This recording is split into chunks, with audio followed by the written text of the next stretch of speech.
4 दिन के लिए बंद हुई इजराइल हमास की जंग। 30 बच्चों समेत 50 बंधकों की होगी रिहाई। इजराइल हमास युद्ध के 47 दिन बाद आखिर सीज फायर हो गया है। अब कुछ ही घंटों में गाजा में तोप बंदूक और फाइटर जेट्स की आवाजें बंद हो जाएंगी। एक अभूतपूर्व घटनाक्रम में इजरायली कैबिनेट ने हमास के साथ जंग में सीज फायर को मंजूरी दे दी है।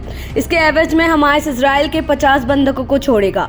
आपको बता दें कि हमास के आतंकियों ने 7 अक्टूबर को इजराइल में अचानक हमला कर लगभग 240 बंधकों को किडनैप कर लिया था। इजराइल सरकार के बयान के अनुसार अगले 4 दिनों में हमास इन बंधकों को रिहा करेगा। इजराइल की ओर से हमला पूरी तरह से बंद रहेगा। वहीं रिपोर्ट्स की माने तो हमास जिन बंधकों को रिहा करेगा उनमें से ज्यादातर महिला और बच्चे हैं। इन्हें 10 से 12 के समूह में रिहा किया जाएगा और जिन लोगों को रिहा किया जाएगा उनमें 30 बच्चे, 8 माएँ और 12 महिलाएं शामिल हैं। इस मामले पर इजरायली सरकार का क्या कुछ कहना है, आइए जानते हैं।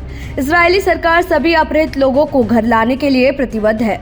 आज रात सरकार ने इस लक्ष्य को प्राप्त करने के लिए पहले चरण की रूपरेखा को मंजूरी दे दी है, जिसके तहत कम से कम 50 इजरायलियों को 4 दिनों की अवधि में रिहा किया जाएगा। 4 दिनों की अवधि में रिहा किया जाएगा, जिसमें महिलाएं और बच्चे शामिल हैं।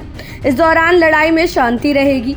हर 10 बंधकों की रिहाई के बदले 1 दिन बढ़ जाएगा। इजरायली सरकार का कहना है कि हमास अगर 10 और बंधकों को छोड़ता है तो सीज फायर की मियाद 1 दिन और बढ़ जाएगी।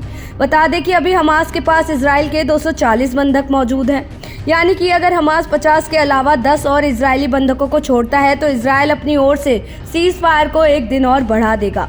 बता दें कि लगभग 7 हफ्तों से चली आ रही जंग में युद्ध विराम कराने के लिए कतर में लगातार कूटनीतिक हलचलें चल रही थी।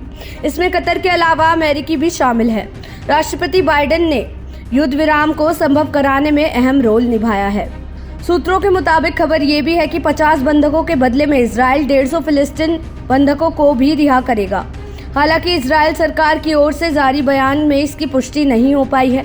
सीज फायर की शर्तों पर अभी भी अस्पष्टता की स्थिति है। देखना होगा हमास में फंसे इजराइल के 240 बंधकों को क्या हमास करेगा रिहा, या ऐसे ही बंदी बने लोगों की चली जाएगी जान। देश दुनिया की ऐसी ही तमाम खबरों के लिए जुड़े रहे हमारे साथ सहारा समय के डिजिटल प्लेटफॉर्म यानी समय डिजिटल पर।